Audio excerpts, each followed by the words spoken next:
তুই এত কষ্ট করিস, তাহলে জামা কাপড় নিয়ে চিন্তা করিস কেন? তোরা তো চারটি খেতে পারলেই হয়। এই জানিস, কাল আমার বাড়িতে গরু কোরবানি আছে।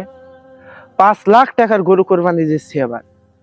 কাল আমার বাড়িতে যে কত টাকা খরচ, সেটা তুই বুঝিস? এই জন্যই তো তোদের মতো গরিব ফকিরের কপালে ঈদের জামা কাপড় জোটে না। চুপচাপ কাজ কর, বেশি ভাবিস না।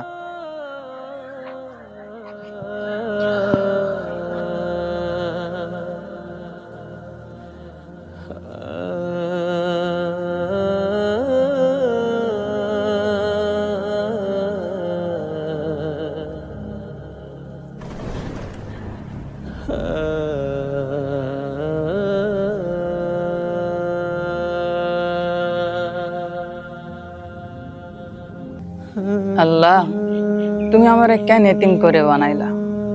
আর যদি এতিম না হতাম, তাহলে মানুষের কাছে এত কথা শুনতে হতো না। আর 5টা মানুষের মতো আমরাও ঈদে হাসি খুশিতে থাকতাম। ঈদ মানে নতুন জামা নয়, কারো মুখে হাসি ফোটানো। কুরবানি মানে শুধু গরু জবাই নয়, নিজের লোককে কুরবানি করা।